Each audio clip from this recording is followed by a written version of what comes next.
You're live. So this is Senate Transportation. We are continuing our testimony. We are the committee that starts the miscellaneous EMV bill. We are, we had it scheduled to 11:30. We're gonna go to 11:15. But the goal for the committee would be is for us to run through the bill, get some testimony from BMV, and we need to hear from both and around who are the people that will be interested in the area so we can work through testimony.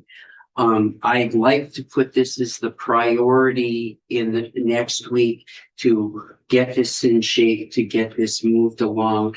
I know people have heard from some people that might want to have additions to it, and we'll consider those.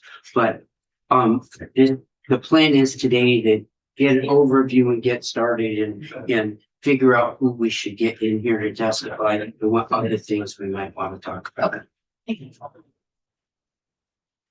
All right. Good morning. For the record, I'm Damian Leonard from the Office of Legislative Counsel. Before I get started, I just want to highlight a couple of things that are not in this draft of the bill. You'll notice it doesn't have a statement of purpose yet. I'll add that in a later draft.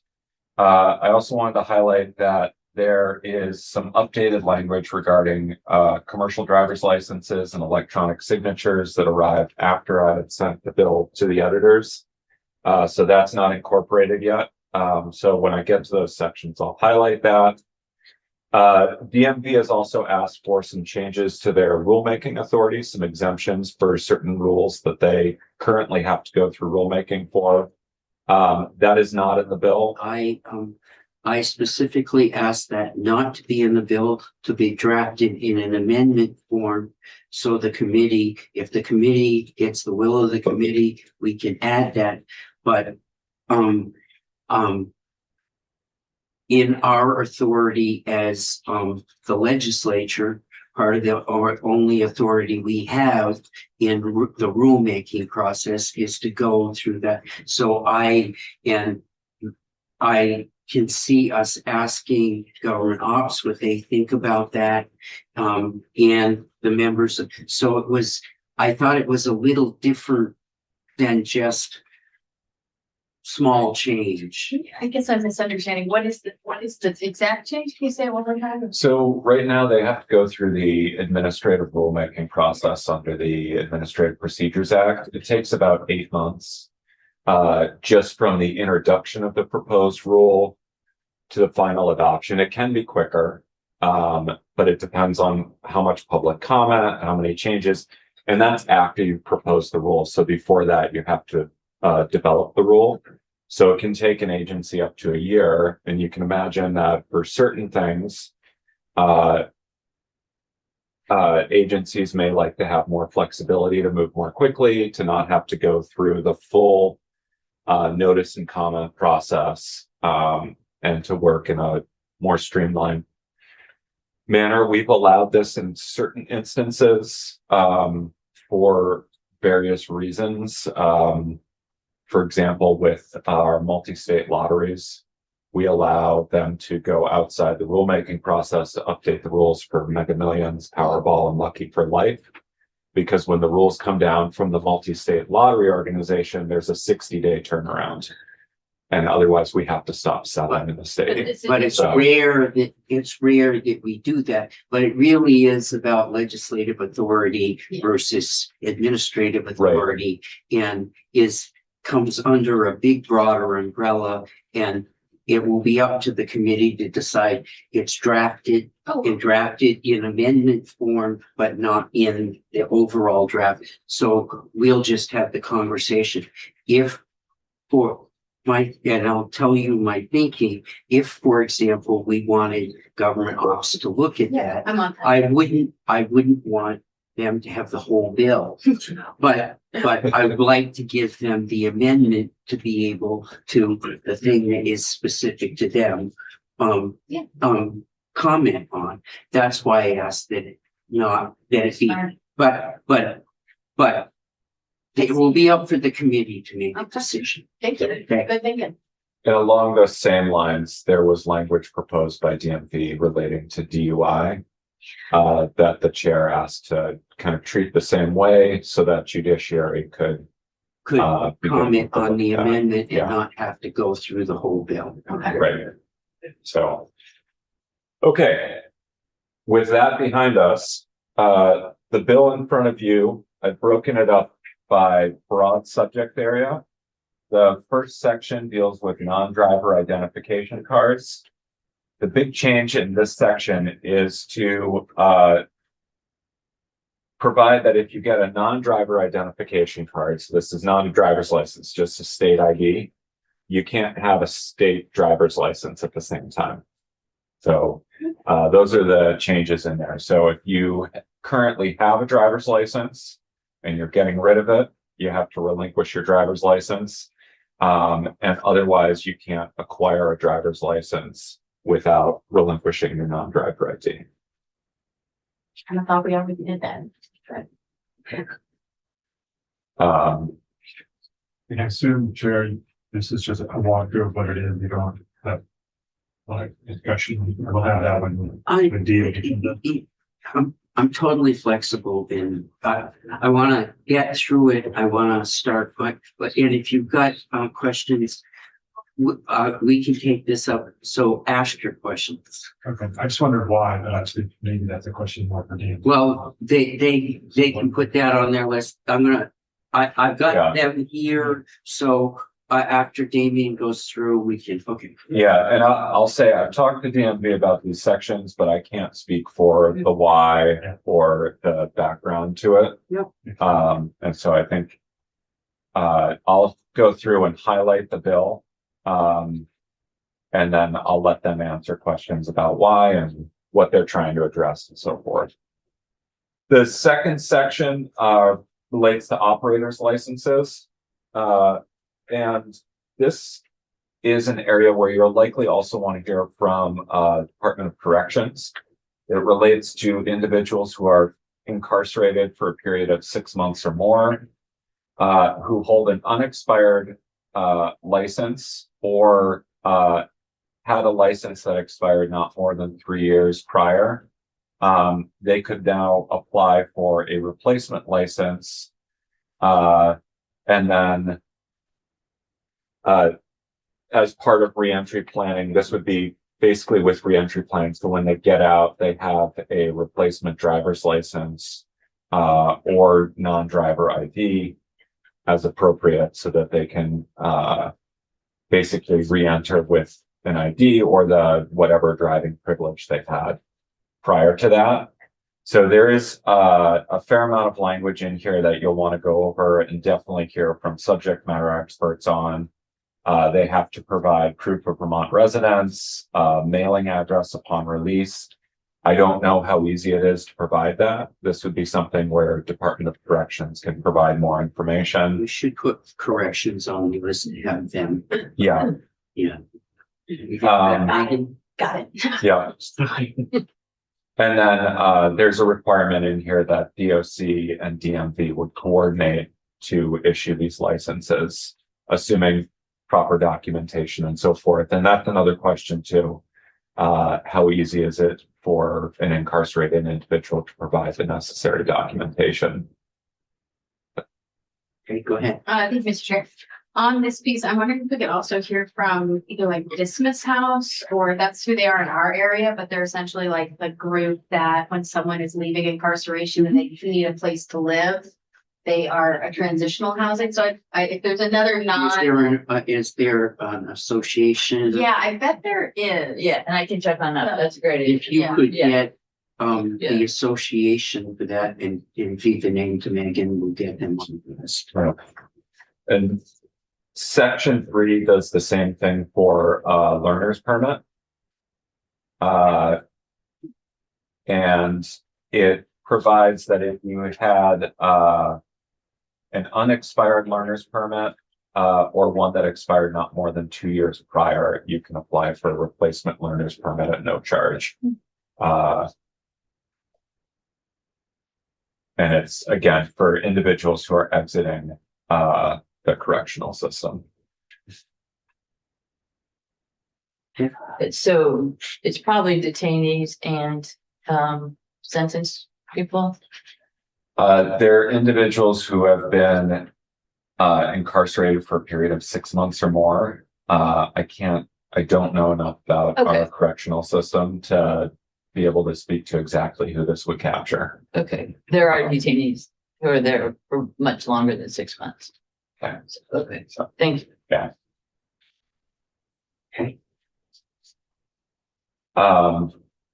Let's see. Okay, so section 4 gets us to language that is updating what the department does when it receives insufficient funds. So currently the law provides that whenever a check is not honored by the bank, the commissioner sends written notice and can temporarily suspend the license or registration that the check was used to pay for. This would add electronic funds transfer, including a credit or debit charge. And so if you, for example, you process an electronic funds transfer, but by the time it processes at your bank, there are insufficient funds in the account, or with a credit or debit charge, if you dispute it or do a chargeback, and the department doesn't get paid, this would allow them to suspend the license or registration temporarily until payment is made. And so it takes our existing law for checks and just extends it to the electronic payments. Again, I would defer to them to talk about how this works in their system and the extent to which they're seeing this. So on page 6, so when it says you took out the part that says presenting the check is not immediately made good. So then did that just, are you just rewording that, or is that actually meaning something different with the new line? I guess I'm not understanding. Yeah, I think it's different if you're presenting a check that you know is bad, that's illegal, is my understanding. But this situation for electronic payments, yeah. I guess So I'm what right. I'm doing is I'm replacing presenting the check, and if the check is not immediately made good with, shall send a written notice of non-payment to the person who provided insufficient funds, and if the requirement amounts are not immediately paid, Okay, so the it's, commissioner shall suspend the license. okay, The other question there is, you may want to look at the word immediately. yeah. So that's tracking the existing law. But immediately does mean like right now. And the question is, do you want to set like a couple of days or something like that, like 48 hours, 72? I mean, these are. I would say to you, and I'll just give you the example. He brought this up to me. I deposited a rent check. Mhm.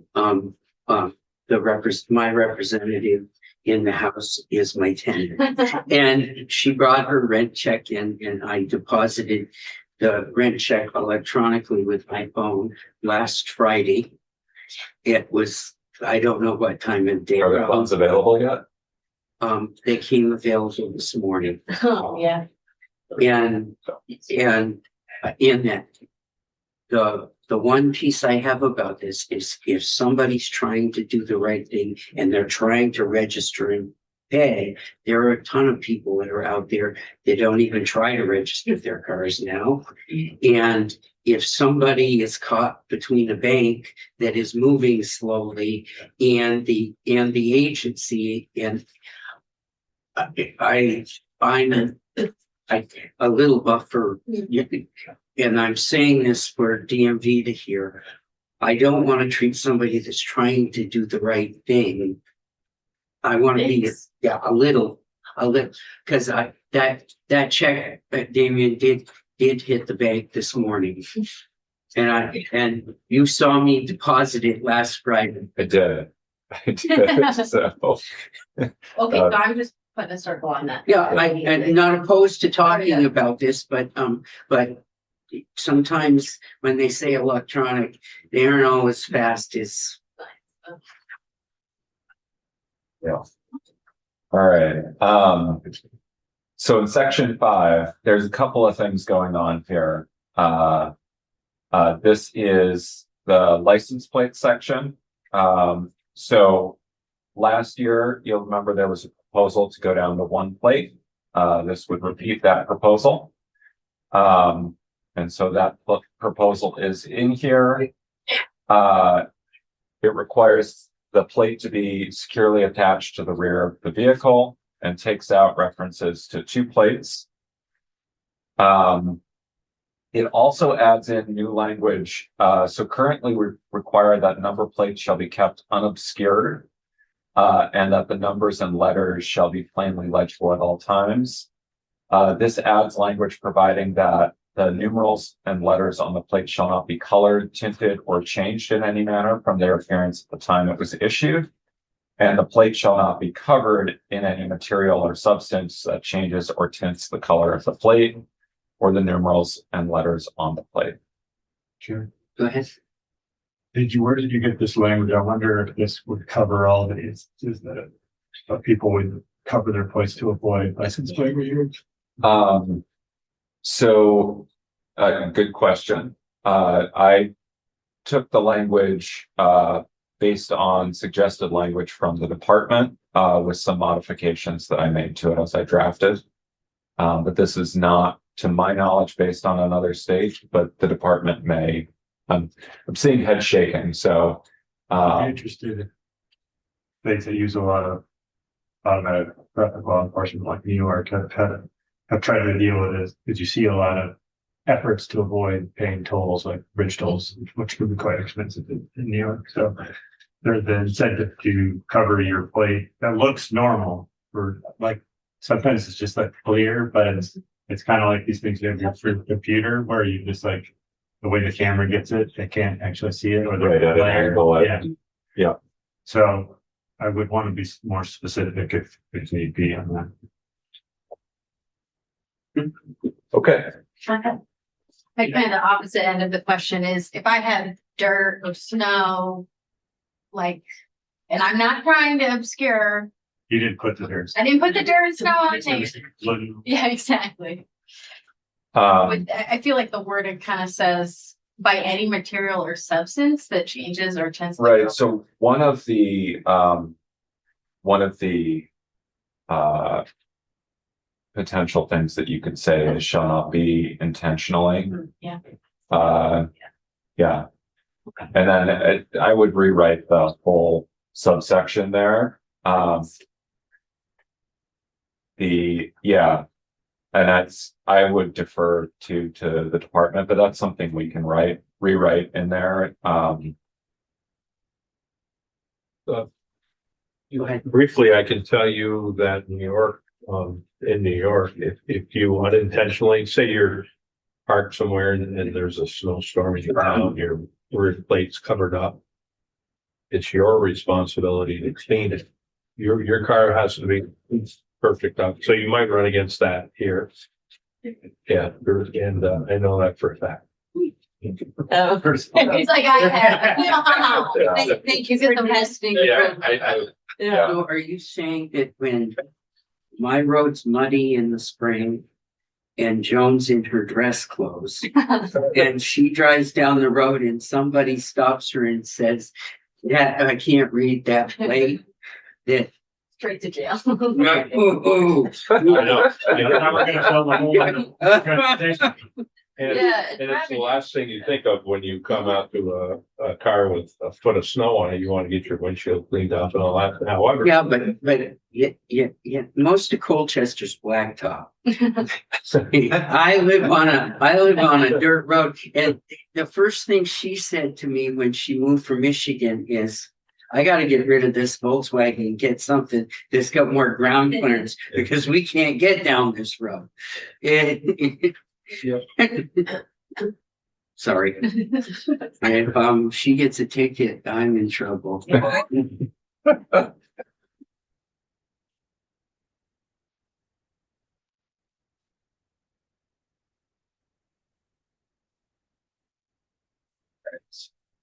Got a couple notes in there for the next time through.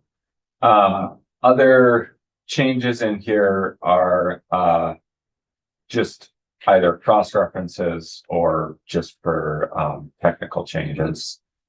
So changing the reference they to number plates, that sort of thing, just to be clear. The next section in here, next two sections actually relate to what do they call them? Stuckages in Smuggler's Knot. Yeah, They're tractor trailers. right. Tractor trailers, large trucks that try to go up through Smuggler's Notch, which honestly in a large SUV is challenging. Yeah. But, Yeah, with Uh, signage. I mean, They there's. have Just signage Yeah, there's every, a lot of signage, right? yeah. No, it's like they really want to do it. I think they see it as a challenge. Well, currently the statute provides that the employer of an operator who is operating a vehicle in the scope of employment and violates this section, the prohibition on driving through the notch, or the operator of a vehicle who's operating it for personal purposes and goes through Smuggler's Notch is subject to a civil penalty of $1,000, or if the violation results in substantially impeding the flow of traffic on the road there, i.e. a stuckage, $2,000, and then doubling that if there's a second or subsequent conviction within a 3-year period. This would increase those penalties to $10,000 and $20,000. So we don't have the other language, we just have the increase. So It increases it here. Yeah, so what it does is it that section permits the road to be closed seasonally during the snow season. It prohibits the operation of box trucks in excess of 40 feet and then tractor trailers through the notch. Or vehicles in excess of 40 feet, and then tractor trailers, which have trailers of 45 feet, so you can imagine. And then it includes these penalties, and then subsection C basically requires the agency to install signage warning people that they will not be able to get through. So where's the section that had the first instant piece? We just add the second piece, but it doesn't say it for a second violation. Or am I just missing? So if you're looking on page 9, on line 16 is the civil penalty of $10,000. Line 18 is the penalty of, proposed penalty of $20,000 for impeding the flow. And then following that, it says for a second or subsequent conviction. So you've said 1,000 and 2,000, and then Is current, and then it would increase that to 10,000 and Right. 20,000. Okay, I thought you were saying this 10,000 is second, so it would be 20,000 and 40,000 for the subsequent. Yeah, so 20,000 if you have a stuckage, and then if you do that twice in a 3-year period, your next penalty would be $40,000.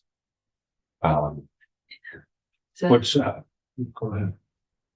I have a related question, but. I think there'll be some discussion Yeah. on this. I think this is a good idea. So my just related, suggestion is that we have a problem with trucks running into, covered bridges, historic covered bridges. So I'd like to put something in there to, discourage that. Mr. Chair. Go ahead. We do have Butch Shaw, Representative Shaw in the House had really investigated this issue for many years, and we passed a bill within the T-bill 4 years ago that really increased that penalty for covered bridges. It was called like the historic. Okay, But we good. did like a whole bunch of work on But it. they're still doing it though, so that's. So Yeah, I guess if we're gonna do something, I would look They're at not, that. doing it because the penalty is too low. But I don't think this will have any impact. Hmm. Bridges or, because they're not saying, $1,000, I could afford that, I'll just do it anyway. They just don't know. Right, but this will get their employers to Well, I guess to tell them. Yeah, but it's just, there's enough employers, there's much independent contractors. I don't know if we have evidence of subsequent stoppages. That would be- Last year, it was cut from like, the average has been about 9 a year. And, we had one. And, so the chicanes are working. I have to admit, this is my town in my backyard. And, there are a few other things that the agency's going to have to consider. The gates they close, it's been a number of years since I sat at this table and finally got them to put gates up. Those gates need replacing. Just go. There's a number of things around this. I will get some pressure because every time a truck gets stuck, it's my fire department that gets called. It's my rescue squad that if there's anything in the notch. And so I'm happy that they brought this up. I've thought that the fine has been too low for a very long time. But I will hear from my local because they always get the call first. And we did, when we changed the fees before to where they are now, that they were lower before, if I remember correctly, but I thought we also made it that the responders could bill the owner for all costs. And I don't know if that ever happened and they've. Well, but I remember. think we'll have a conversation about all of that Yeah, we should look at what. as efficiently as we can because Yeah, but it is, I do constantly hear from, because if anybody gets stuck, there's a lot of construction people in my town that, Yeah. that are in Stowe working, and if it's late in the afternoon and they have to drive around, we all hear it. Okay. So the next part of this is it does add that the individual, so what happens here is the individual, if it's a truck owned by a company and their driver gets stuck, the individual operating the vehicle doesn't actually pay the penalty, their employer pays it. This would provide that the individual who operates the vehicle, whether it's personal vehicle or a vehicle owned by their employer, would be guilty of a moving violation and be assessed points. can we put points on other states' licenses? I mean, you can assess points. It's up to the other state whether what they do with that. You know, But- Reciprocal. Yeah. Like reciprocators. We're not. Oh, So Matt Russo, Deputy Commissioner, for the record. They're not reciprocal. Suspensions are. Oh. So if you accumulate enough points here to be suspended, your state would be notified. They would suspend you as well. But our points do not cross state lines. So even if they got enough points to suspend it in Vermont. Because I think like other states have different whole point systems, so like Mhm. where here you get 12 points to suspended, you might need to get 20 there, so that then it just doesn't really. It's only if we just suspended it. Correct. It's only if we spend a Vermont license, we would never get to the point where we can suspend another state license. no, good. We could depend, I mean, if they had enough infractions or they had enough points that they were suspended here, Even if they're even if they had a not New York license. we can. Yeah. Or didn't pay. Or didn't pay. So if you accumulate 10 points in a 2-year period, the commissioner can initiate suspension proceedings. Under the On statute. another license, on another state.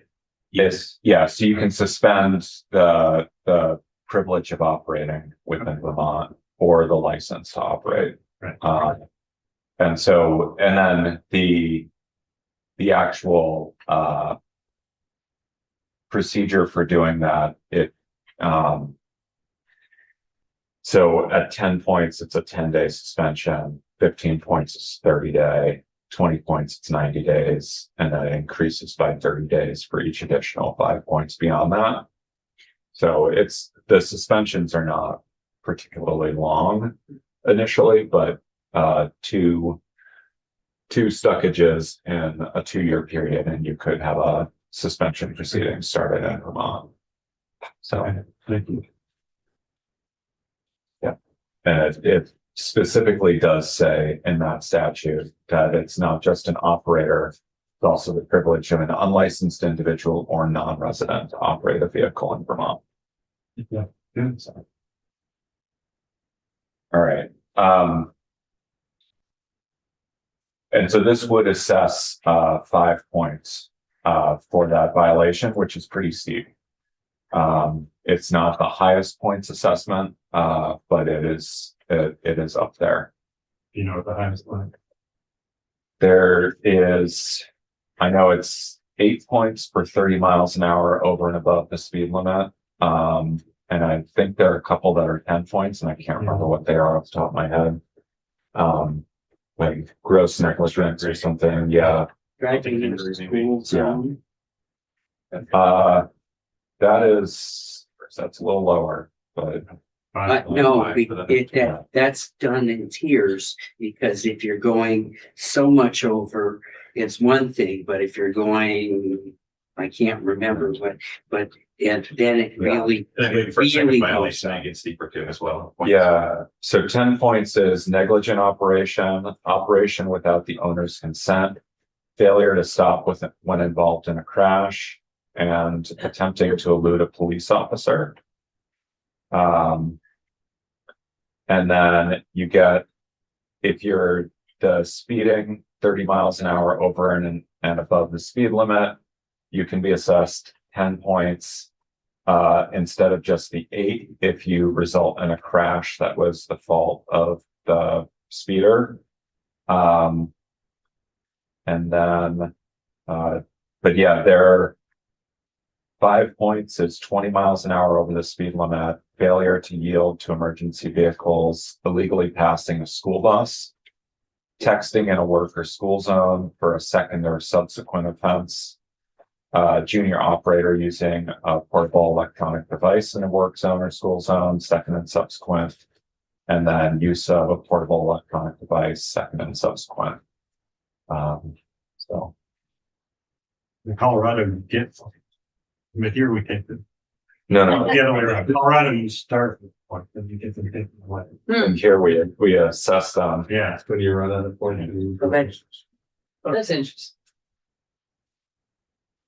well, some of this does bring up the safety issue that we've started to look into. And when you bring up cell phone use, it would be interesting to see how many people have been pulled over and how many ticketed for use of cell phones in the hand device. And it sounded as if it was just for people who were having a learning permit. No, it's both learner's permit and operators. Okay. So it's junior operators, regular drivers, and it's second and subsequent for all of them though. So your first offense does not get you the 5 points. It's the second one. And the second one within a certain period of time or at all? It says, sorry, I gotta go back to the statute now. So it says, yeah, it's just second and subsequent. Okay. Yeah, your first offense for those 3 is 4 points. So those 2 would get you almost to license suspension. How much is speeding in a school zone? There's a chart. Yeah, there is a schedule in the statute. It's lengthy. I don't know. Well, Speeding in a school We zone. can, Yeah, we can come back to that. yeah. Perhaps we could ask, I feel like I got at one point DMV had provided us some kind of like, here's, A little booklet. yeah, there was like a chart we got a few years ago. I That don't know. would be awesome. There was a review on the same thing, I think like 4 or 5 years ago. Yeah. So I don't know. Did you go to the Maybe- My notes. Yeah, That would be, Getting my- I think that would be interesting for all of us. yeah, I don't see, Police who may give it to us. Yeah, I don't see a separate points assessment for speeding in a school zone. It's just the speeding assessments, although I think your fine goes up if you're speeding in a school zone or construction zone. So, with the- So, but yeah, let's continue with this. If you find, but if you find the sheet, that would be helpful. Mhm. all right, so after this, we're moving on to section 8, where we start in on salvage titles. And this is the electronic signature requirement that I mentioned before. So what this section is doing is, and there are going to be some changes to this. So I'm just to highlight what this is doing is enabling the use of electronic signature on certain documents when you have a totaled vehicle and titles being transferred to the insurance company after they pay the claim on it, and then they can auction it or sell it for parts or crush it for scrap, whatever at that point. But there are updates to the language that I received yesterday evening from DMV's counsel, so I'll incorporate those and then go through it more closely next time. Can I just ask, these aren't bonded titles, these are just, No, this is for the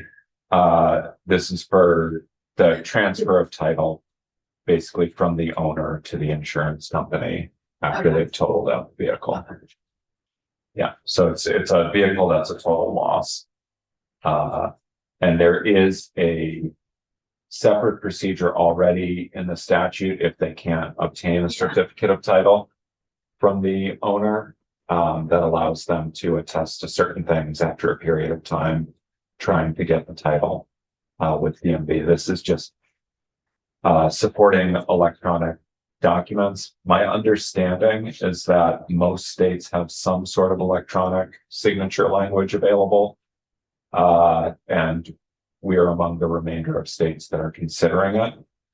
But then there are also concerns about ensuring security here, so you don't have a fraudulent transfer. And would this work the other way too? If you're, I don't know, maybe you don't need the same kind of signatures, but if you have a salvage vehicle and you want to get a clean title like it was repaired. That's a little different. This is specifically focused on transferring title to the insurer. Yeah. So that they can get a salvage I title from think the we might department. have some bills on the wall. Give us a salvage title. Yeah, Okay. Yeah, I had a question from a constituent. well, I think there are a number of questions. We changed the law around that. It just kind of hard to juggle all the issues that everybody's bringing up to us, get it taken up. So the next two sections, 9 and 10, relate to duplicate titles. So if your certificate of title is lost, stolen, mutilated, or destroyed, or becomes illegible, either you as the owner, the first lien holder, if you have a bank loan on your vehicle, or your legal representative, can go to the commissioner and request a duplicate title. The language that's being added would allow them to hand the title to you if you do this at a DMV location. Currently, the statute provides that it has to be mailed. So you go to the DMV, you do all the paperwork, and then you have to wait for the certificate to arrive in the mail. And so Section 9 does this for motor vehicles. Section 10 does this for, I believe it's ATVs. Let me just make sure that that's correct. Sorry, I haven't learned this one in and out yet. Vessels, snowmobiles, and ATVs. Yeah. So, all right, section 11 relates to title appeals. This is just a technical correction. Currently it says Superior Court for Washington County. And this is just making that a little bit more clear. So it's Civil Division of the Washington Unit of the Superior Court. Okay. So you're not filing it in criminal court here for your appeal on your title complaint. That brings us to abandoned motor vehicles in section 12, which is again another technical correction for clarity here.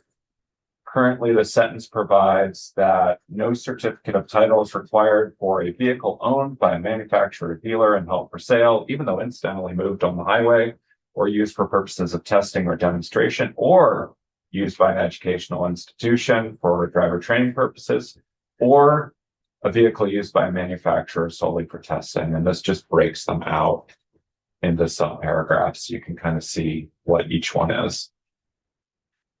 So this doesn't change that. It just is. Doesn't change that. We're just, Any it's example? a very long run-on sentence. Okay. Yeah, this was requested by DMV's counsel, who gets into the weeds with these statutes much more frequently than I do and finds these things that are left over from the bad old days when everything was a long run-on sentence or a single paragraph with hundreds of small points in there. So this was a request, like, can you just break this out so that it's more clear when people are going through it? So that's all that is. The next one, though, is a substantive change. This is section 13.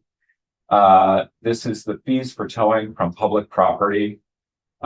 This currently, when you tow an abandoned motor vehicle from public property, DMV pays a fee of up to $125 to the towing company.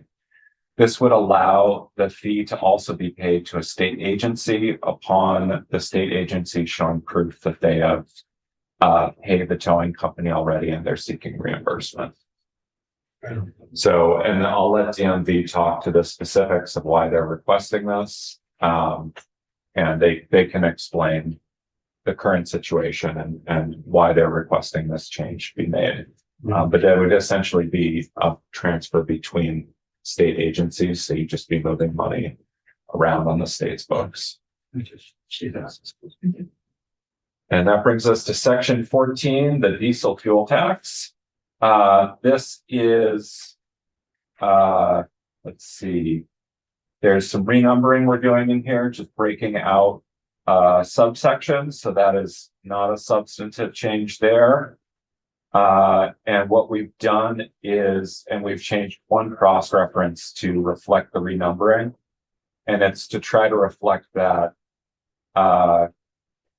subsections B1 and B2 on page 15 relate to how what the tax is due on, and how you're paying it. And then subsection C provides information about how they're paid. Subsection D provides information on the 1 cent per gallon fee that goes to the Petroleum Cleanup Fund. And before, they were all subdivisions of the same subsection. So again, we're just breaking things out to try to make it more clear. This was also requested by my counterpart at DMV. So is this just Just reorganizing? technical reorganization for clarity. The purchase and use tax changes beginning on section 15 have a mix of substantive and technical changes. The first are clarifications on what purchase price means for, on the bottom of page 16 here in 4A, purchase price for a vehicle that's purchased outright. And then moving on to page 17, line 5, subdivision B, purchase price for a leased vehicle. Both of them are subject to purchase and use tax. And also clarifying things like cash consideration, cash payment, just to make it more legible to an average reader who didn't go to law school or spend a lot of time with statutes. In subdivision 5, going over to page 18, we are adding in language to track the changes we made last year. saying that the commissioner can develop a process to determine the value of vehicles that do not have a clean trade-in value and J.D. Power values. You'll remember we added this language last year in another portion, and this is just a technical change to make it line up. I also added in a technical change there, updating the reference to a guard unit to a member of the National Guard. We will want to know from the commissioner what they've done. Right. There are a couple other substantive changes down here, new definitions beginning at the bottom of that page. Defining a month as 30 days, defining shipping weight as the stock weight of a vehicle without the addition of optional equipment, passengers or cargo, and including standard vehicle fluids such as engine oil and coolant, but not the weight of fuel. So this will affect which vehicles are subject to purchase and use tax. And so that's something where we'll need Logan to look at this more closely as well. But you'll want to hear from the department on why they're making that change. We're defining trailer to include semi-trailer and fifth wheel trailers. And defining year to mean a period of 365 days. So this is one of the important things with the month and year is it's not a calendar month or calendar year. It's a period of 30 days or 365 days. So it could start, January 30th to January 29th the following year. All right. In the tax imposed sections, we're updating the vehicle weighing to a vehicle with a shipping weight, and adding truck trailers to the tax imposed. So again, this will have an impact on what the purchase and use tax is imposed on. And we're making those changes in A, it's on vehicles purchased outright. In B, it is vehicles that are subject to a lease. And in Is something the Truck and Bus Association would be interested in? likely, yeah. Trailers are not. Trailers are now subject to purchase and use. So They're what changes? So it's no, what today, not. Today, they're not expressly included in the language. And But are they charged? that is a good question. I'm not sure off the top of my head. Do you guys know if trailers are charged purchase and use now, or are they subject to sales? They are purchased and used. Okay, so this is clarifying that? Yes. Okay. But in practice, nothing's changed now. I think that's the intent, is that this won't change the practice, it'll clarify the statute. Okay. But again, it'd be good to hear from the relevant associations, Yeah. dealers probably, as well as Logan, who can give you a financial review of this. And G is the tax on It's- titling car in this state. So Yeah. when you buy it in, say, New Hampshire, and then you title it in Vermont, this imposes this use tax side of the purchase and use. Section Okay. 16. Yeah. Okay. We're almost there. I hope you left the best. Oh, I did. Operation of snowmobiles, section 17.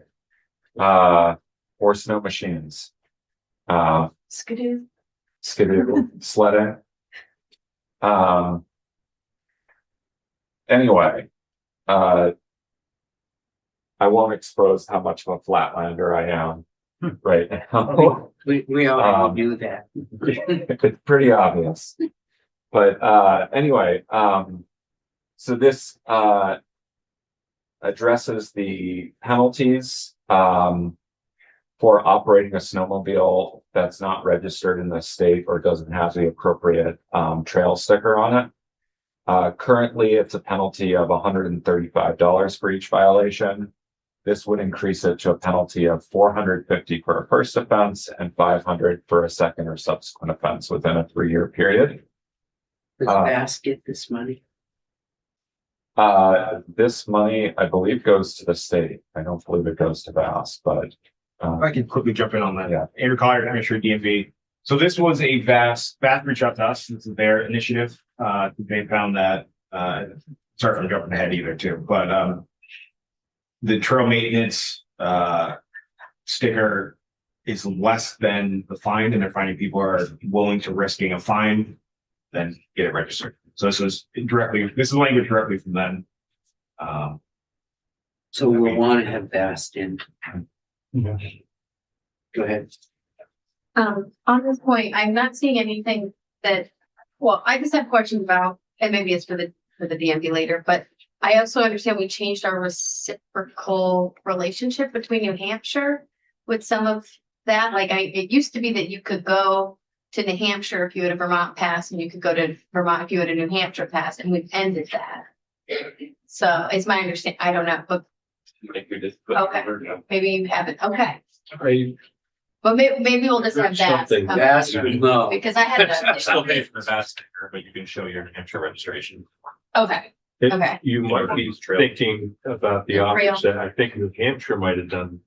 Oh, they don't You know recognize- better. yeah, I had some constituents reach out to me on the border about this, Yeah. so maybe I'll just have that, we'll talk to that. Yeah, Yeah. Vast, is- Yeah. they'll have all this down. So in the statute, there are areas along the border that are exempt from requiring a TMA sticker. Okay, But then you're supposed to, once you get 3 miles into the state, or not on one of these corridors where there's a special exception, there's supposed to be a signage that says Vermont TMA required at beyond this point.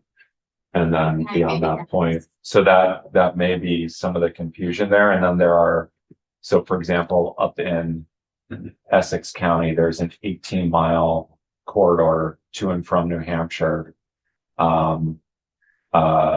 between Beecher Falls and Canaan, Vermont, or to and from the New Hampshire border with Beecher Falls and the town of Canaan. There's a corridor there. There's another one on the so-called Keyhole Trail that runs from U.S. Customs at Beecher Falls to Pittsburgh, New Hampshire, to join up with the trail that goes down to Canaan and West Stewartstown. So, okay, maybe someone's getting off the trails then as well. yeah, and then, so there are a bunch of, or there are 5 of these, or 4 of these corridors, and then authorization for the commissioner to temporarily open up other corridors for special events. But then otherwise it's a blanket 3-mile requirement. So, Sorry. yeah, and then VAST can provide you with a lot more information. That's just what the statute says. As we all addressed earlier, I'm a flatlander and I don't know anything about this. So You said it first. I did. We Yeah, did we- agree. That doesn't mean I'm not open to learning. Um, so I would like to learn, but Well, we're trying to teach you, but sometimes We have a committee. Yeah. Snowmobile day. we need one. Oh, field trip. We Yeah. need to take us, 100% there. Yeah. we need Yeah, to the take us for a Oh, ride. pretty soon then too, while there's still snow. Yeah. Oh, we've got a few weeks left. Yeah. Those weird. Pick a long Florida. Yeah. Just- all right. Section 18. So this is another one that is going to be, there's some updated language that I'm working on with Evangeline, the general counsel from DMV. But what this would do is it would waive the requirement for a commercial driver's license during a weather emergency. And the emergency may change there. It may be an emergency declared by the governor rather than a weather emergency declared by the district administrator. We're working around on the language here, trying to figure out the details. But basically what this would allow is that if the emergency is declared, state and local employees who don't have a CDL would be permitted to operate vehicles heavy vehicles without being required to have that CDL. So this would allow them to do things like relocate a truck out of the garage, the central garage as it's flooding, while employees who are skilled operators can be actually out on the roads. You mean we'd want to take a truck and get it out of a flood zone? It's crazy. We might. Maybe we should build the whole central garage out. But yeah, Well, I think are we thinking about that? Yeah. But you're supposed to come up with money. Yeah. You're the Yeah. money. Don't you think?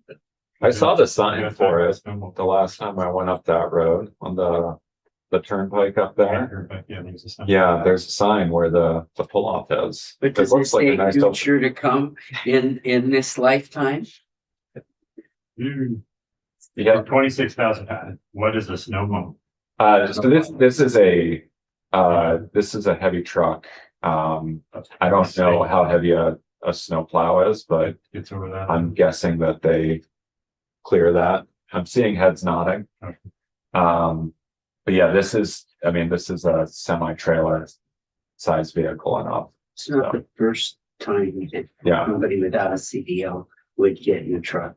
And it's not the only thing. Right, and there are other exceptions, such as for farm vehicles, fire trucks, things like that. So If you're delivering agricultural products within 150 miles of your home base, you can do that. So You don't need a CDL. you don't need a CDL. If they're moving that truck and they don't have a CDL, this says they still have to have a medical card. yeah, unless the municipality or state agency has been granted an exemption from that requirement, Which would come from. US DOT. So, The medical card requires drug testing. good question. I gotta confirm that. This is part of what Evangeline and I are working on, is the details around the requirements here. And I need to brush up on what's required for the, Not the medical card. yeah. Yeah, I'll admit I'm not up to date on all the CDL requirements. They're not fresh in my head at the moment. So, We But should I have can get you that. on set of transportation to have CDL.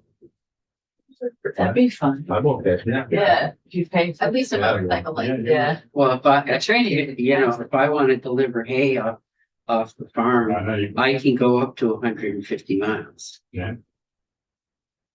Oh, so you don't need one, is what I. Guy, I'm just- Just drive around with a truck full of hay.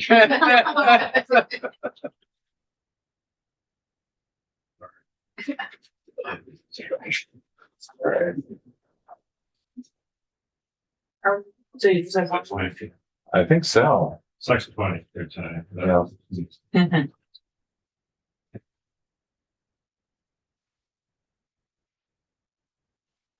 All right. Go ahead.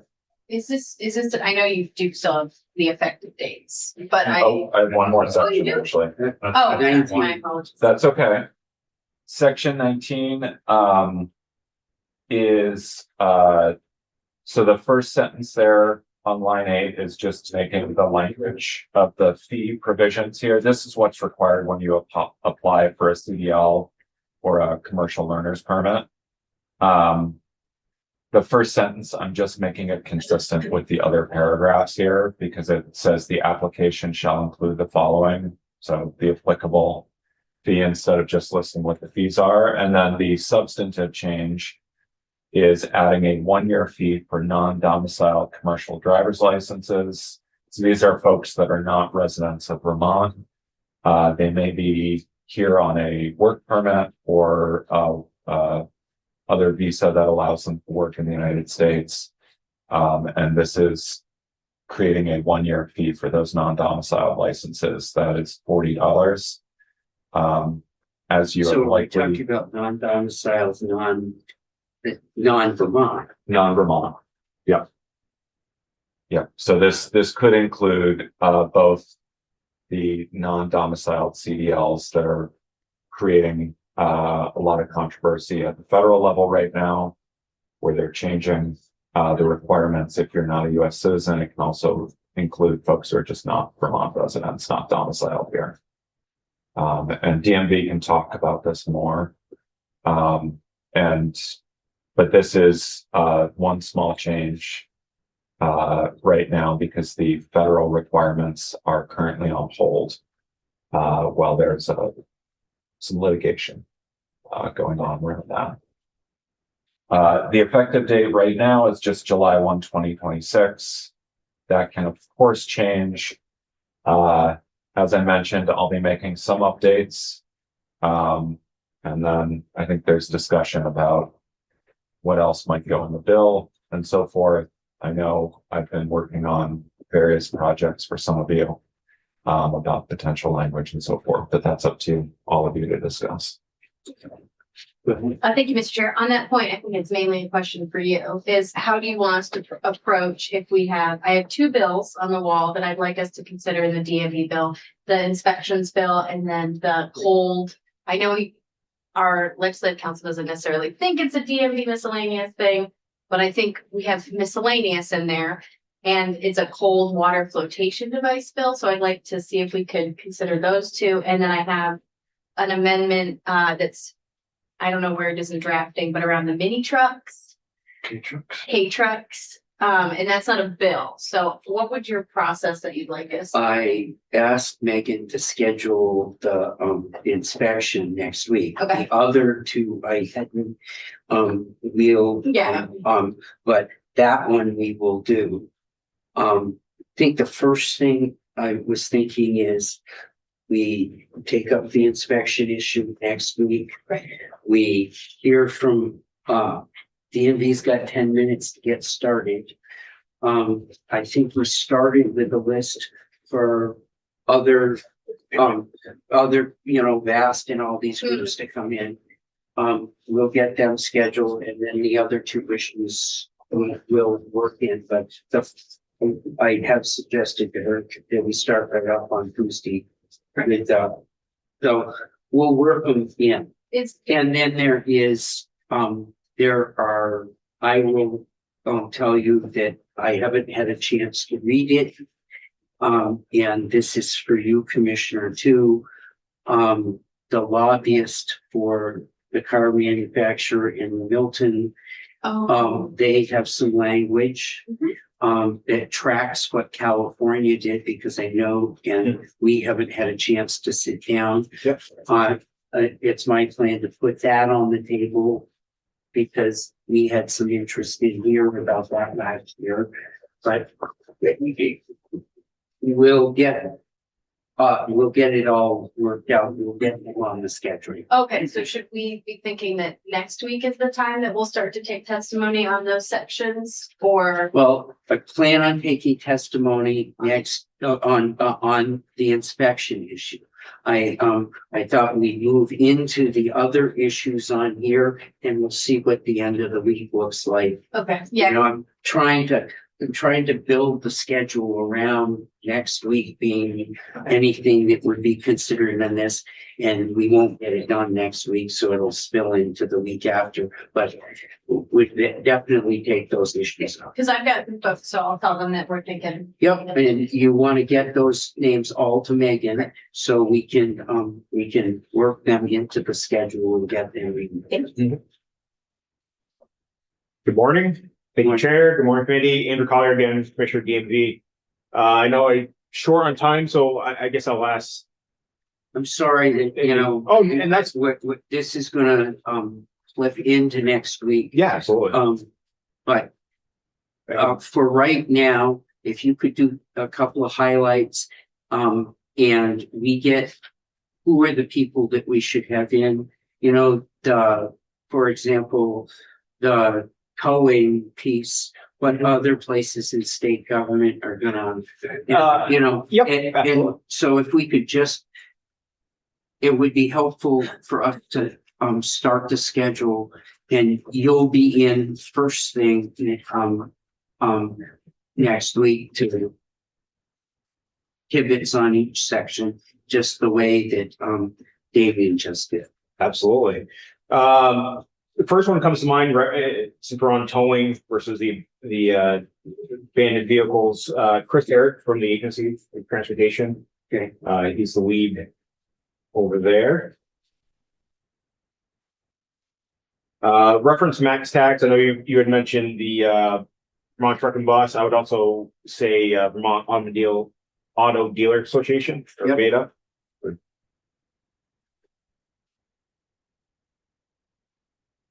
The salvage title reference Copart. Yep. Auction house would be the one. I know we touched on Vast. Who should talk about the salvage title? There's a much broader issue on the salvage title than just what is in here. And it might be good for us to, I've had some constituents, there's a bill that's on the wall.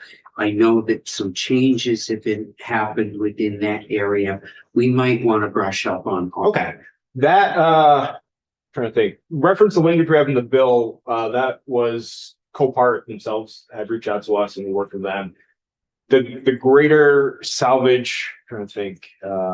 We can circle back. I on it. had a constituent that bought a car that it wasn't available what the title was, and they feel like that they got a vehicle that had been totaled and then brought back and I don't get all the details, but I've had a number of people over the summer. I had 5 or 6 people from around the state get a hold of me saying they felt like the system wasn't working. Yep. I think Lieutenant Jeremy started. Thank you. From DMV, and then also Lieutenant Dan Marchant.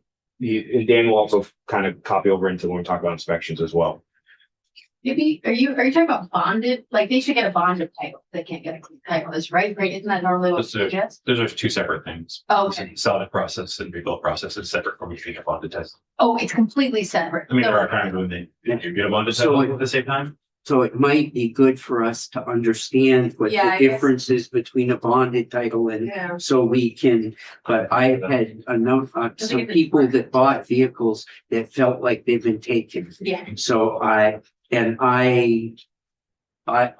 understand the details of all of this and, you know, so if we could get up to speed on that. And then Matt Russo will be the one for that readout.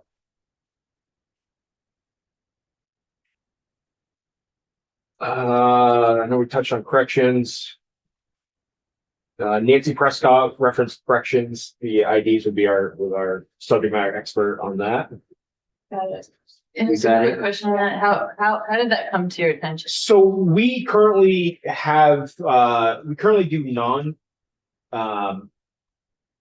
or just IDs, photo IDs, for people coming out of corrections if they need them. We do approximately 500 a year. It's a very small piece. We started having an internal discussion as we're working through with the new modernization on things that we can change. And this subject came up of why are we giving them an ID just to have them come in to get back to their highest level if it's still valid. So this is where this discussion is coming from. Okay. So So it was internal to your Yes. organization. Okay. and we have talked with corrections. They're excited, and anything that we can do to Yeah. help people get back on their feet. Yeah. Coming up. Great.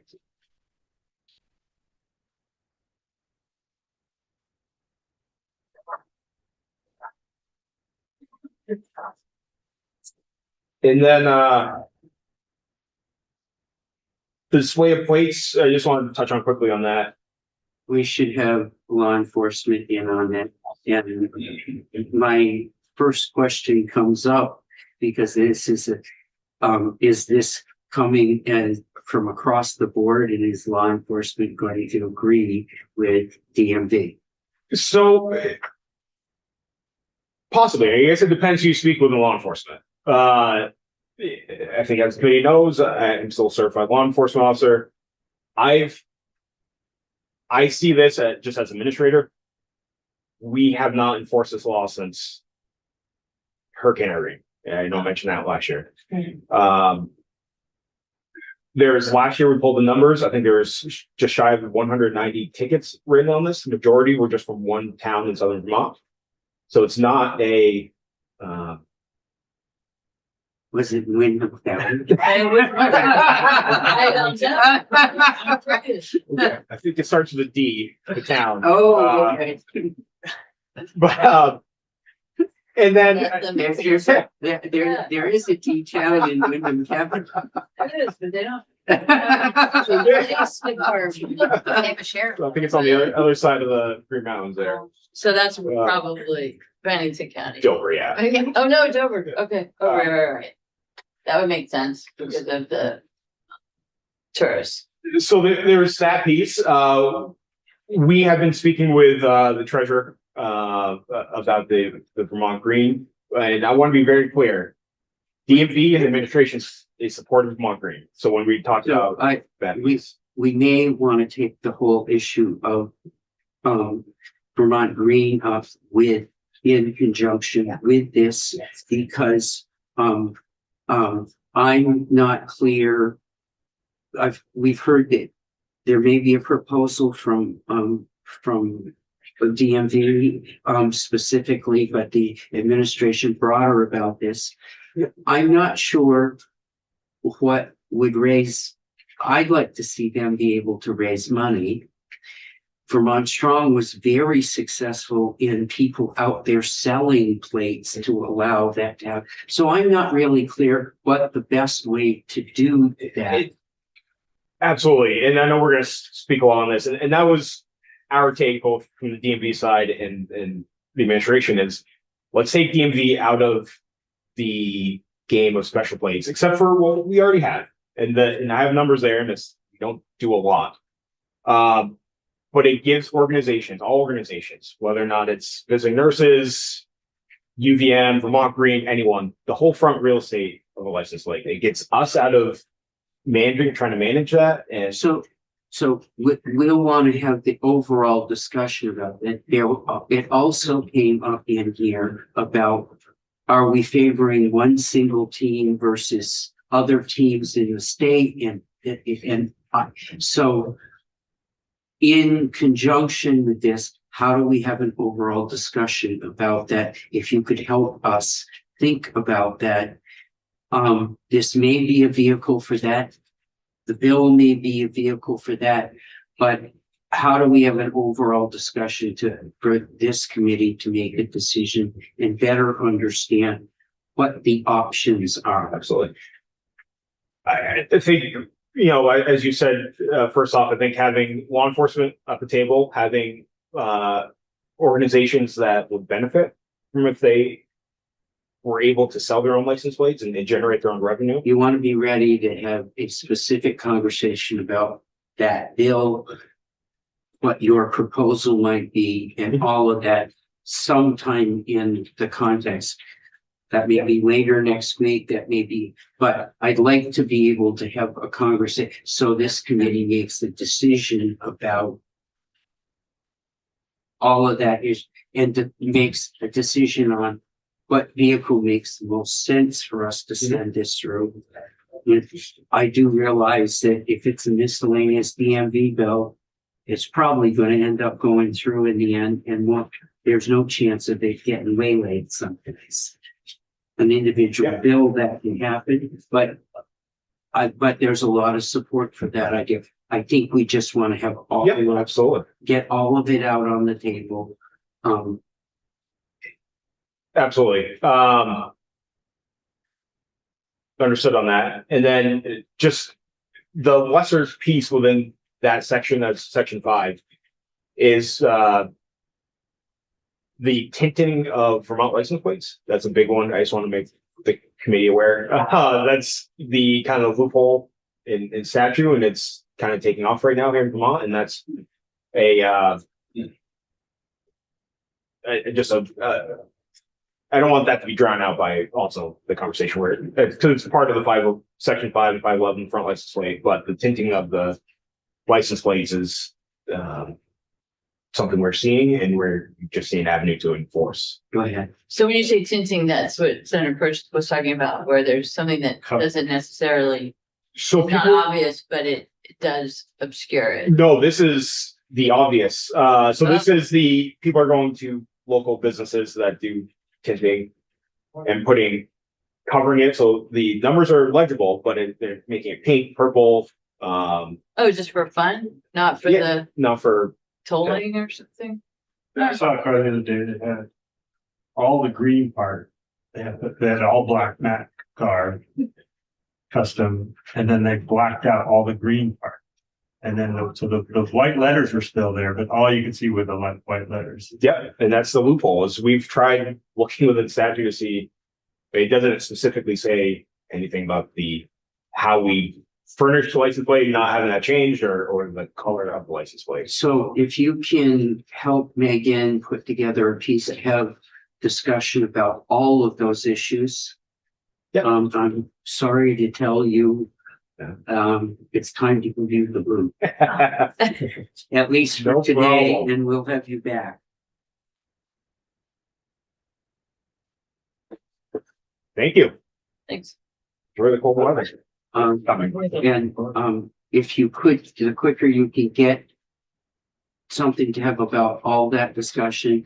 And if Megan has any trouble, we now have a pretty big list that we're gonna, and, we will, as a warning, we will want to take up, the inspection issue. And that somewhat relates to the sections in here where you want to be, let out from going in front of Elcar. Yes, it's also. It is. We're excited to have that conversation. If you don't have a program, you don't have to go. Hey. But it kind of brings up that whole I subject. can see some synergy between those Okay. conversations. Patrick, Thank you all. Thank you. Sorry. what? Other patch. You like. I do, I'm Well, working you on have, it. but only the one. Congratulations on the. Pretty good. You ever hear the, Face kid like you. I know, I'm working on it. the radio? I will tell the committee before we get totally, going here with Patrick and we run out of time, which, I want you ready with your questions tomorrow. We do have the daughter of one of the members on the committee, so if you have any embarrassing questions. Oh. She's gonna be on Zoom. She She said she can do Zoom. She is coming then? She knows how much it means to her. and Al from Appropriations said, what was your most embarrassing moment with your father as you grew up? And I promised to ask that question first, so. So she'll be ready. Everybody's coming in late.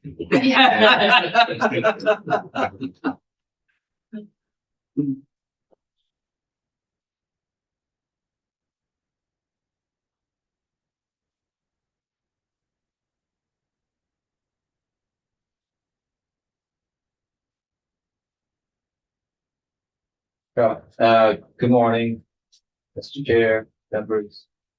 Patrick Murphy, State Policy Director for the Vermont Agency of Transportation.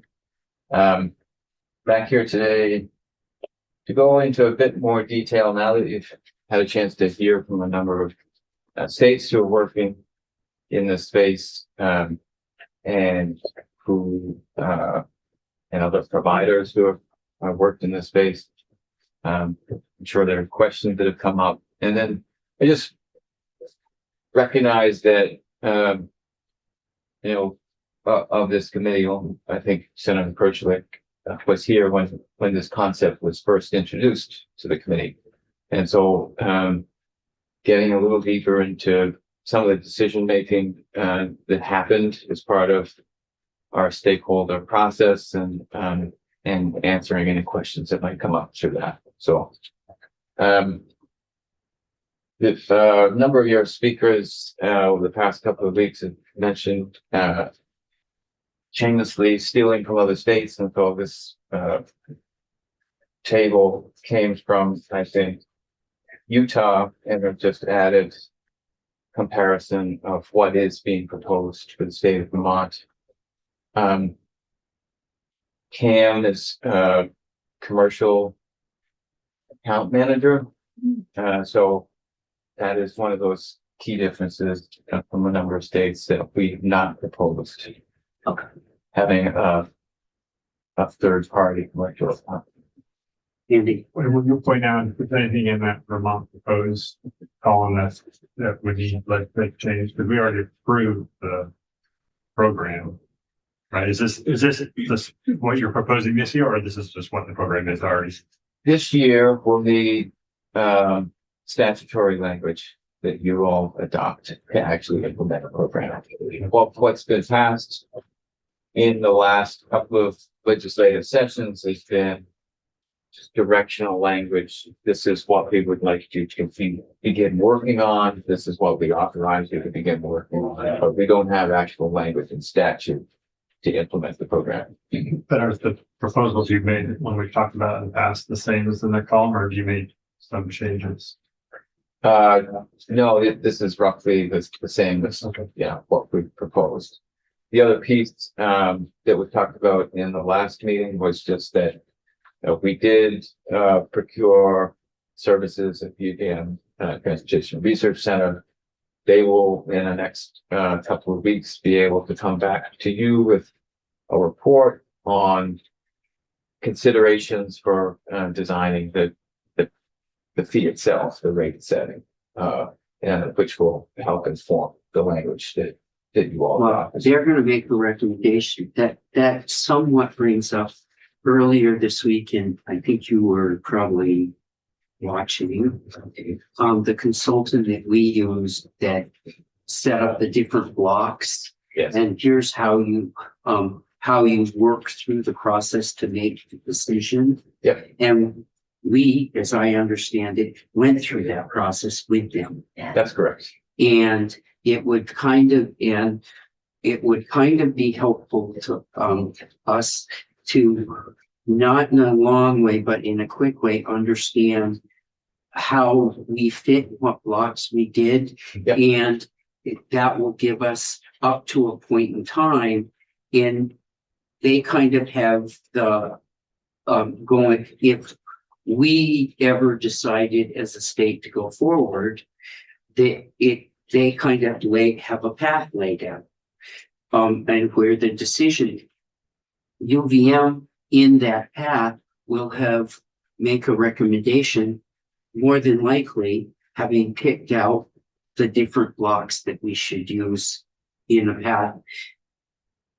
You get what I'm saying? Yeah.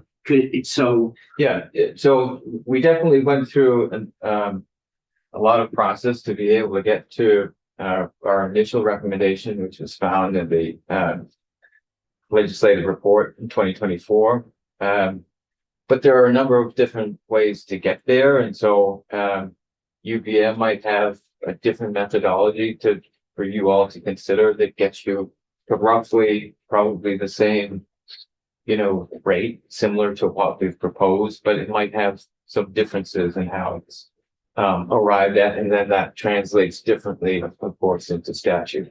But I'll get into a few slides here that will kind of chart that out. Yeah. But you did watch the Yes. and their name is escaping. So Rashini Durand and Jenny Roberts from CDM Smith presented on the guide. Yeah. It would just be helpful within that guide, because the more we can understand why we did what we did in the path that we're on, it becomes easier to explain it out in public. Sure. So, and there's a lot that I've packed into these slides, and so I don't intend to go through all of it, but it is intended to have that information in one place so you can go back to it, and then we can have follow-up questions as well. But we'll try and get through as much as we can here. So back in 2021, we did have a road usage charge study that involved a stakeholder group with members of the administration and other folks. We had focus groups, survey work that was done of almost 400 Vermont residents, which included a number of EV owners. And all of that helped to shape what eventually became the initial recommendation of what sort of method we were going to choose. There were, before us, there was flat fee, mileage-based user fee, a combination of the two. We investigated what it would take to implement the per kilowatt hour fee to try and address the out-of-state travel. And so we worked through a number of different issues, and eventually came out to what you see here in the right-hand column.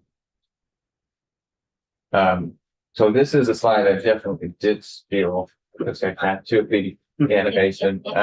We did see that earlier in the week. Yeah, so every second represents a year in the process.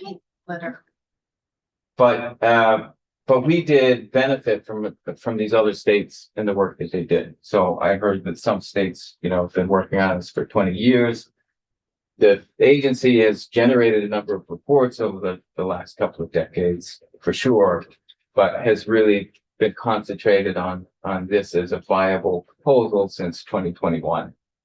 So in some ways, we didn't have to redo a lot of the pilot programs that other states have done. And there was a direction from the administration to move forward, not just with the pilot, to move forward, start filling the gap that we were seeing with electric vehicles, who up until that point, when we began the study, weren't paying into the transportation fund, to fuel taxes, and to move to a select number of vehicles that would be a way for us to in effect run a pilot, to work through the issues that we know we'll encounter when we have the broader fleet included, the broader fleet included into a mileage-based user fee.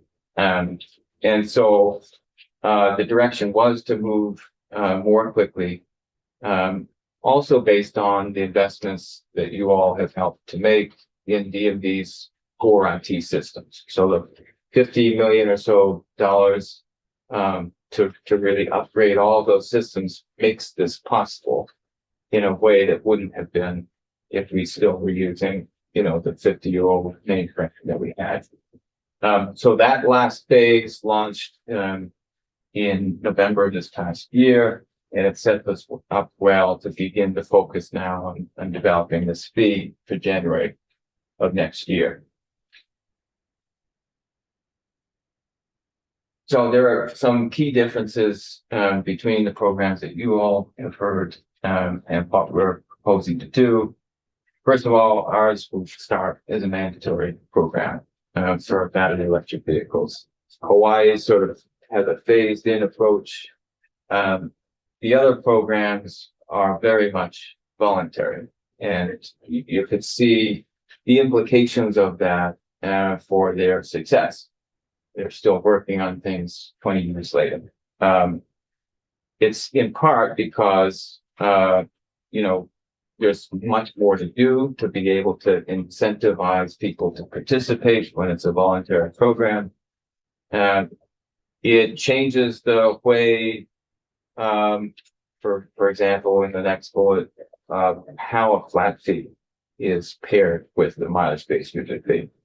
In states like Hawaii, which is quite low because both of low annual driving miles, but also they have a much lower fuel tax.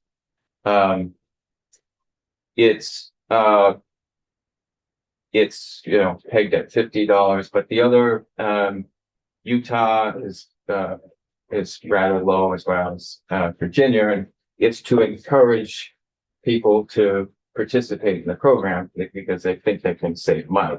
What that means for the long-term viability of the whole system is that you're not capturing all that revenue above and beyond where you set your flat fee. So you might catch it. If you get more people in the program, you might catch up. It could be slow. That's right.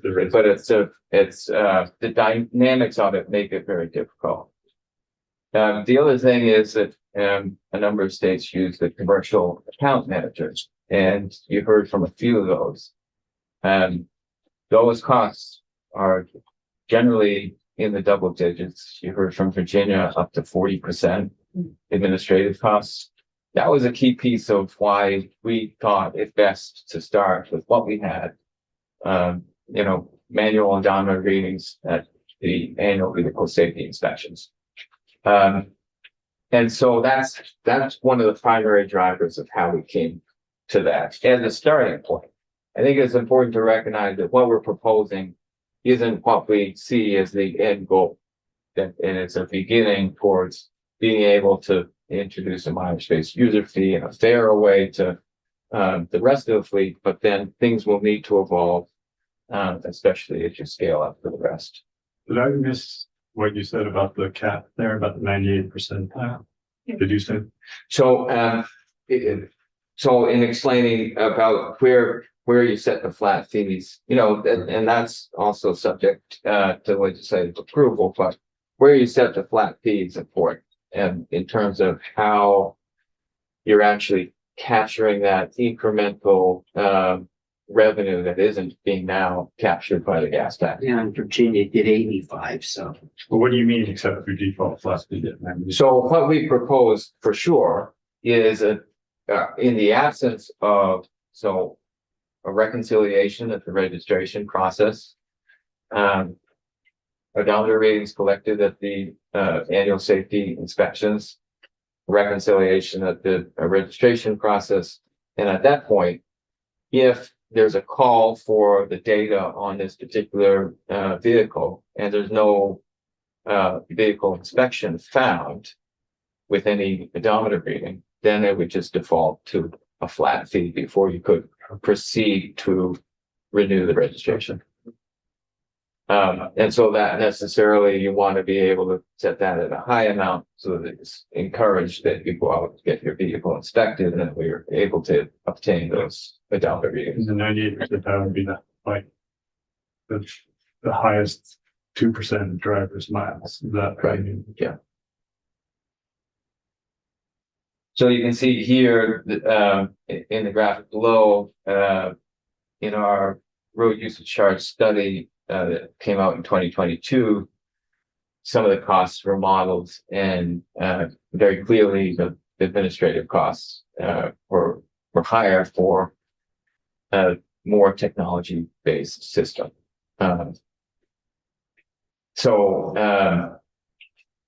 There were all other concerns that came up during the focus groups and survey work around privacy issues, and that helps avoid things as well. But that was a big driver where we landed with relying on the odometer readings. Lastly, I have like one really broad question. sure. But just on the point you're making right now, your proposal does not include you can take a photo of your odometer and send it in. It's only verified through the inspection.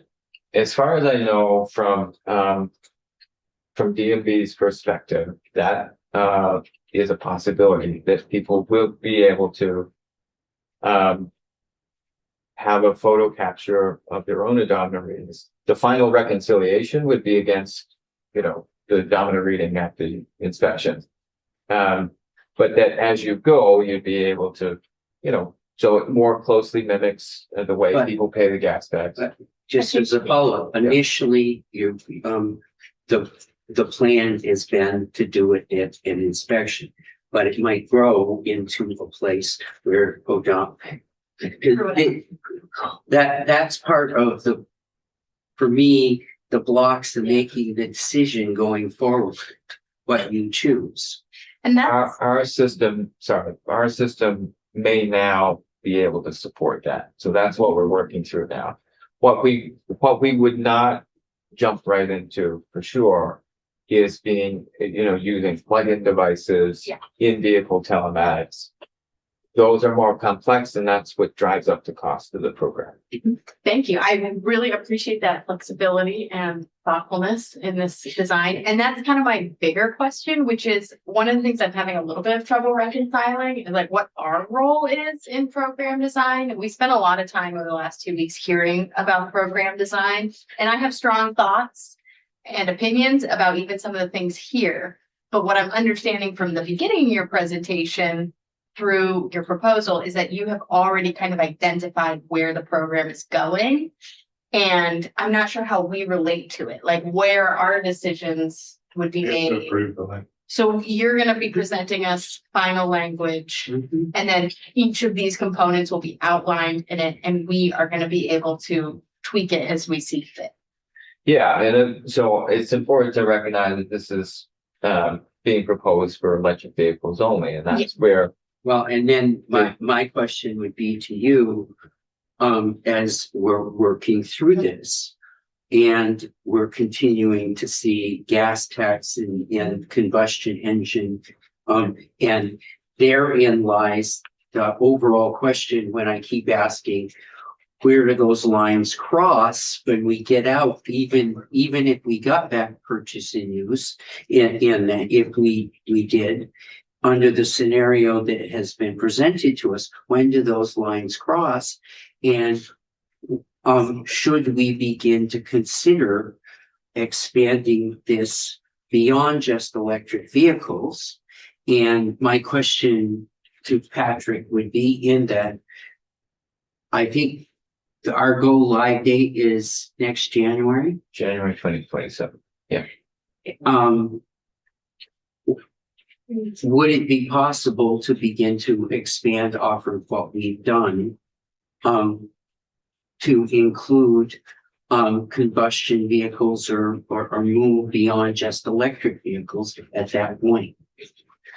Not at the point of January 2027. No. But I mean, what we're designing is intended to be flexible enough and adapted enough to be able to grow in different ways. And that's where I think to your question about what the role is with the committee, it's really in defining that direction in terms of a transition beyond mileage-based user fee for electric vehicles. And that can take a number of different ways. But the intent is to be able to put this in place, learn from it, and be able to then, have that capacity to expand.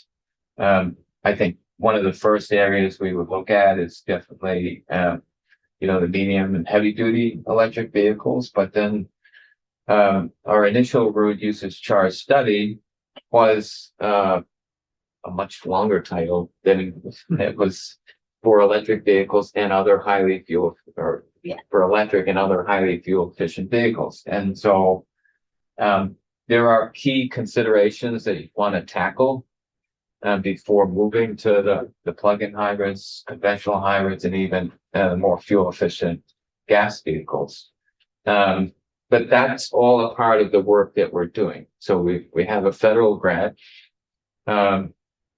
where much of it is focused on the implementation of this, on the communication strategy to be able to build public support and acceptance of this. But then also to think through what a transition strategy would be. How do you deal with things like border issues, interstate travel? How do you, design a system that can allow for other reporting methods in the future that might make things fairer still for those vehicles that are registered, along the borders that do more interstate travel. So there are different things involved in that that we want to work out first. But then there are also interim measures that could be introduced that act as a bridge to that point. And I think some of that was delved into with the transportation funding study. I think what we're going to need to hear from you, what are the decision-making points on this? What do you need from us? What would this look like? But in the background to that, part of the reason I asked the question about financing, and I asked this of Tom Gavette when he was in here, and I'm going to ask this of joint fiscal to do and the agency itself. Given the scenario and the picture that the administration has set up with the purchase and use tax coming back, if I was gonna look out 5 to 10 years, and I know our revenue estimates are only out 5 years, where do we go over the cliff with this funding that we are? If we were gonna consider moving, and I'm gonna say this for me, the reason it's a non-starter for me, in the overall in transportation to look at fuel taxes is they're just a declining revenue source. So we're building ourselves a framework that doesn't have a future. Yeah. And for me, a system that's always been user-based, it would seem if we're going to do electric vehicles, then we make a step, and we get everybody in a place, it would seem to be a much more long-term vision, but it's got to be with the backdrop of knowing what's happening in the overall. So we're going to need to hear from you. What would it look like if we took steps to lay the groundwork for consideration of this to move on? Sure, appreciate that. And, you know, I mean, I think the fuel tax is one thing that, in last year's transportation bill was mentioned in section 18 on intent, that it was the intent of the legislature to move, that this was an interim step towards, the rest of the fleet, I think, upon elimination of the fuel tax. And there were some interesting folks that testified over the past couple of weeks where fuel tax credits are being used in an automated way as a sort of down payment on the overall use fee, however you want to define it. And so that's something important to think about, because one of the main problems with our proposal right now is that it can address the out-of-state travel, the travel coming into the state. If we transitioned fully over to mileage-based user fee and at the same time, upon eliminating the gas tax, we've also lost our ability to capture out-of-state revenue. And so that's one of those things where you might want to be able to rethink that and recognize that you could work with potentially fuel tax credits, so that you're still capturing that out-of-state revenue to a lesser and declining degree, but then you're able to sort of satisfy the intent of bringing vehicles to some sort of parity as they pay on a per mile basis. And is the agency's intent for this be the language to enact this be in the T-bill or a separate bill, or The statutory language would be in the T-bill. Oh, Yes, okay. yeah, And we'll see that this year. yes. Okay, great. Right, and you know, and I would say to this committee, if the statutory language to, and I'll bring this right up right now, to do, to meet January 1st deadline for electric vehicles, I might ask this committee if we're interested in maybe laying some groundwork to go beyond that. And that as I bring back, what's the picture look like for 5 years? What's the picture look like for 10 years? And how would we pull all this together? It would be my hope that in here, that as we leave the end of the session, that we have a future. You know, I personally came into this year going, unless somebody did something to take us, and whether you agree or not with the purchase and use tax that the it needs to look towards the future for something. And I think it opens the door for us to have a broader discussion.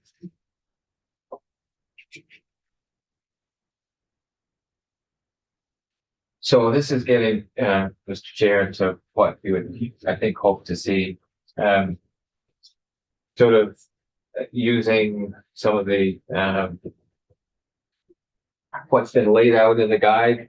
We didn't follow the guide, strictly per se. I think it wasn't developed until late in 2023, but we're working with the consultants who developed it, the 2 years prior. And so much of it, was all a process that was, leading in that same direction of how you, analyze the various things that need to be to build a strong program.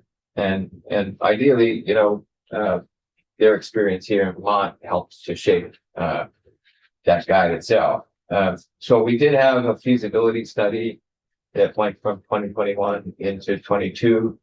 And it led us to this, decision point around it's more cost effective to use a state administered model, where we're not engaging with a third party that wasn't proven and that would have high administrative costs where the you know technology is rapidly changing.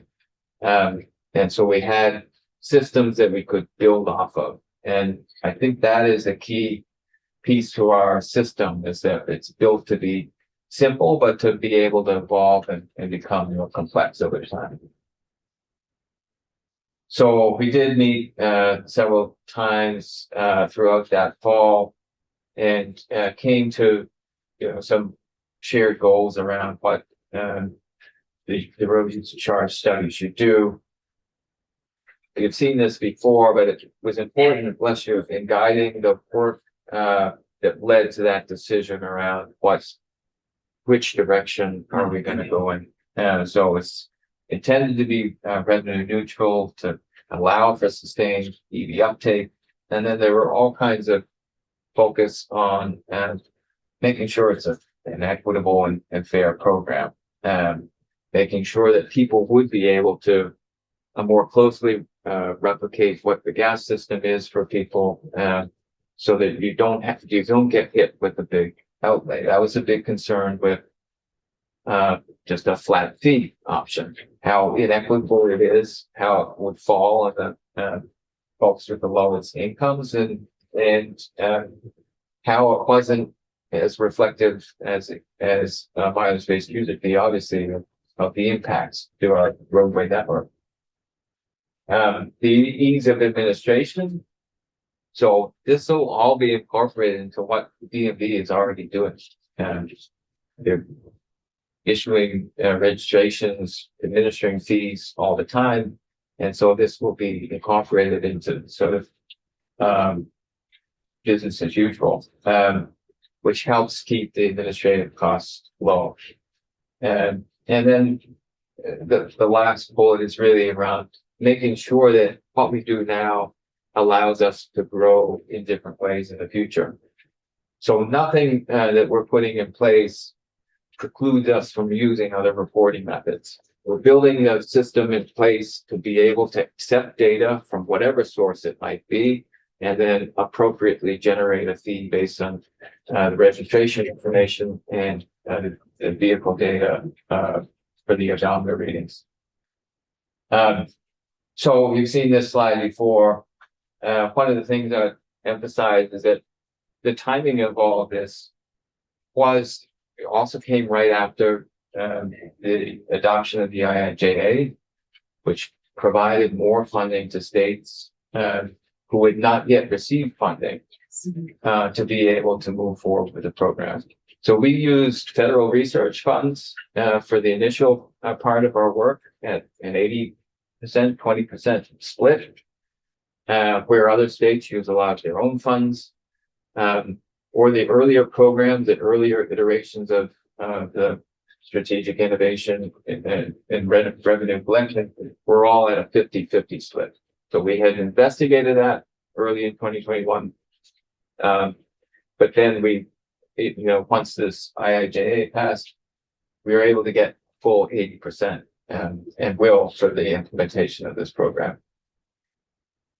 So this sort of begins to frame where how we started to make decisions about things, which agencies would be responsible. And we did have folks from public service, for example, to help think through what a per kilowatt hour fee was. We had folks from tax department as well as part of that stakeholder advisory group, which were going to be the subject vehicles. Although we recognize the problem is bigger than electric vehicles, that made the most sense for us to start.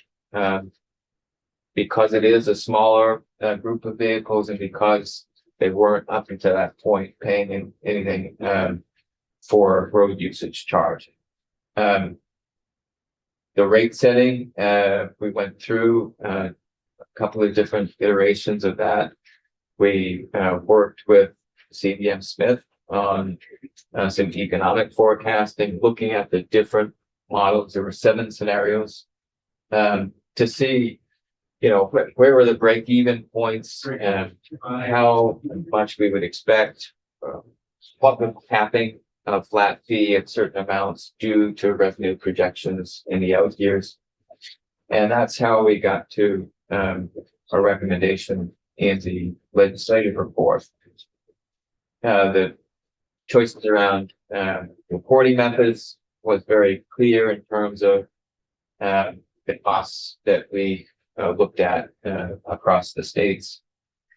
And then the privacy issues are largely, there's still, things to be tackled with any program that involves IT and sensitive information, but they are largely sidelined with the use of manual odometer readings. Did the study, I can't remember if you decided on whether to call it an MBUF or RUC, some other creative name. We have not, that's another legislative prerogative. You guys didn't like to do when you were doing outreach. There was not a preference, or any one thing in particular we're discharge. We'll think of it. I'm sure you will. Well, We'll have a little. Super afraid. we're not, we're, It's the Brennan charge. I would just, we're getting close to, and they're not gonna get through all of it. No, I'm not. So, at the point that there is a cutoff point in this, we should probably, one of the questions I have, and we hear, do we expect the federal government to do some sort of flat rate or MBUF piece? Well, so there was in the summer, in the spring and summer, there were discussions about implementing flat fees both for hybrids. I think one of the first iterations of this was like $100 for hybrids, maybe $200 for EVs and plug-in hybrids. Some variation on that, but there was discussion of flat fees, and that has come up a couple of different times over the summer as well. With federal reauthorization underway, I would expect that to come up again on how do EVs or plug-in hybrids, how are they asked to pay into the highway trust fund? Would we expect at that point, because we got grant money to help us get to this point in time, do you think that they might bring up the idea of grant money again for states to move? So there is still funding left in the original IIJA Strategic Innovation and Revenue Collection Grant Program. I've not seen another notice of funding opportunity, but we've kept in touch with the folks at FHWA if there is another round, and so there may be discussions there where a second grant that focuses on a transition strategy that builds on the transition strategy we're developing through this grant and focuses on sort of implementation, that might be a possibility. But I wouldn't pretend to know what will happen with the remaining funds in that account. Well, part of my question is, what puts us in the best position? In what way? Well, if there's another round of grants, what would put us in the best position to submit a grant to be, to talk about where we're going? What would put us in a good position is the adoption of statutory language this year. Timely implementation of a program, January 2028. Some of the lessons learned from that go into the final report and a transition strategy.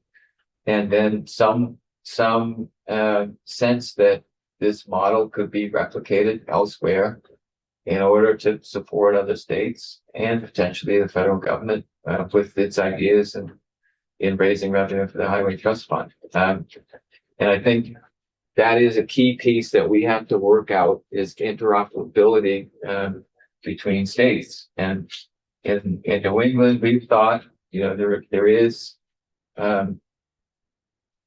it's declining, I guess, with New Hampshire, but there are a number of states that have annual vehicle safety inspections, where odometer readings are captured, and that could be a first step for many other states in New England and the area, finding a way to appropriate revenue between states would be a key thing so that we're not losing in the long term on that out-of-state travel into Vermont. But creating a strategy for how that might happen, the collaboration between regional partners that works as a model for other states and the rest of the country would make for a strong, second application. I'm gonna cut you off and, Megan's going to, schedule to finish this and work it through, but, thank you for this and, we're gonna spend a lot more time on this. Thank you. Okay, thank you all.